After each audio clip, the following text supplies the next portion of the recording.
롯데그룹 경영권에서 빌려났던 신동주 전 일본 롯데홀딩스 부회장의 반격이 만만치가 않습니다. 신 전 부회장이 오늘은 롯데 지배구조 정점에 있는 광윤사에서 대표이사에 올랐습니다. 네, 이로 인해서 앞으로 신동주, 신동빈 형제 우호 지분 확보 싸움이 더욱더 치열해질 전망인데요. 이대호 기자와 자세한 얘기 나눠보도록 하겠습니다. 이 기자님 어서 오시죠. 네, 오늘 오전에 광윤사 주총회의가 열렸는데 결의 사항부터 좀 살펴볼까요? 예, 오늘 대표적인 안건이 4가지가 있었습니다. 오늘 아침 9시 30분, 일본입니다. 일본 광윤사에서 주주총회가 열렸습니다. 우선은 신동주 전 일본 롯데홀딩스 부회장이 대표이사, 광윤사 대표이사에 올랐습니다. 그동안에는 한일 양국 경영권 모두에서 배제가 됐었는데 그 지배구조 정점에 있는 광윤사 대표이사에 오른 겁니다. 네. 그리고 이것은 아버지 신격호 총괄회장으로부터 모든 권한을 위임받았기 때문에 가능한 거다. 신동주 전 부회장 측은 이렇게 설명을 했습니다. 네. 다른 안건도 있었는데요. 동생인 그러니까 롯데 회장 신동빈 회장을 광윤사 이사직에서는 해임을 했습니다. 그리고 그 자리에 아버지 신격호 총괄회장을 한 20년 가까이 모신 그 비서 출신 네. 이소배 태츠 씨를 새로 선임을 했고요. 또 뿐만 아니라 신격호 총괄회장이 가진 주식 중에서 한 주를 신동주 전 부회장에게 넘기는 걸 그 광윤사가 승인을 했습니다. 그러니까 기존에 신동주 전 부회장은 롯데 그 광윤사 지분 50%를 갖고 있었는데 네. 이로써 딱 과반수를 갖게 된 거죠. 그러니까 광윤사의 주요 의사 결정을 이제는 혼자서도 내릴 수 있는 그 권한을 갖게 된 것입니다. 사실 이전에도 이대호 기자가 설명은 해줬습니다만은 광윤사라는 것 자체가 상징적으로 또 지배구조 최정점에 네. 있다 보니까 이번 주총 결과와 관련해서 그렇다면 후폭풍이 어떻게 좀 예상되고 있는지도 궁금하네요.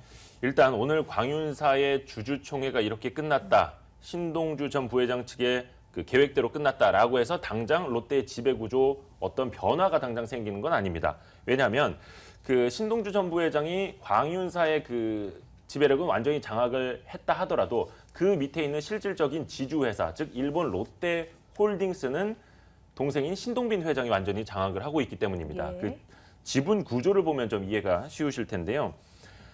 롯데홀딩스에 대한 그 지분 구조입니다. 광윤사가 가장 많이 갖고 있죠. 28.1%. 그리고 이 광윤사를 신동주 전 부회장이 그 장악을 했고요. 예. 그런데 여기다가 1.6% 정도인 신 전 부회장 몫을 합해도 30%가 되지 않습니다.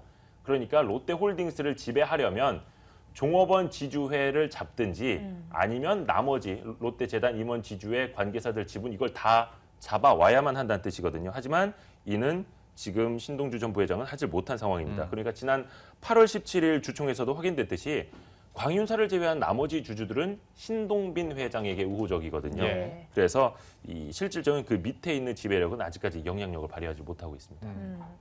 그렇다면 이제 광윤사를 어쨌든 지배를 하게 된 신동주 부회장의 행보도 궁금해지는데요. 앞으로 계획 좀 어떻게 될까요? 예, 일단은 신동주 전 부회장은 그 지난 7월 말이었죠. 네. 신격호 총괄회장을 해임한 롯데홀딩스의 그 이사회는 그 이사회를 여는 과정부터 흠결이 있었다. 해서 적법하지 않은 절차를 거쳤고 당시의 의결은 무효다. 이런 소송을 이미 이제 일본 법원에 제기를 한 상황입니다. 예.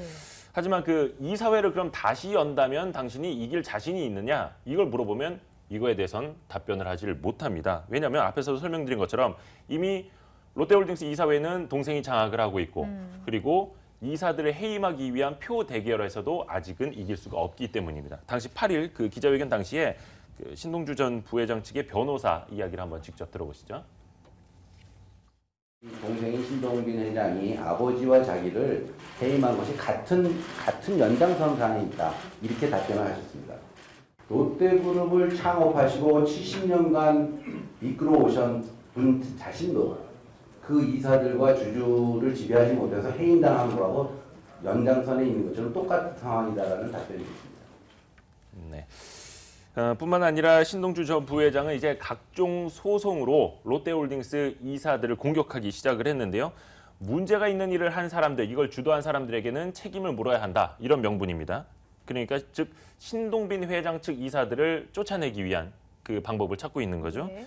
여기에다가 이제 롯데홀딩스 지분 27.8%를 가진 종업원 지주회 이걸 이제 회유하기 위해서 총력을 기울일 걸로 보입니다. 앞에서도 그 표를 보여드렸습니다만 종업원 지주회만 신동주 전 부회장이 우호 세력으로 확보를 한다면 광윤사 지분까지 합쳐서 약 56% 지분을 단번에 확보하게 되기 때문에 예. 한국과 일본 롯데 경영권 모두 다 확보할 수도 있는 상황입니다. 어쨌거나 현재 상황에서 전체 지배 구조를 봤을 때는 뭐 확 변하진 않겠습니다만은 그래도 신전 부회장이 이렇게 반격의 카드를 꺼내 들었다는 건 네. 다시 한번 좀 위협이 될 수밖에 없을 것 같은데 신동빈 회장이 뭐 가만히 있지는 않을 것 같고요. 어떻습니까? 네. 일단 신동빈 회장 측, 그러니까 한국 롯데그룹 측은 네. 이번 주총으로 인해서 롯데 경영권은 전혀 영향받을 것이 없다. 이렇게 잘라 말하고 있습니다.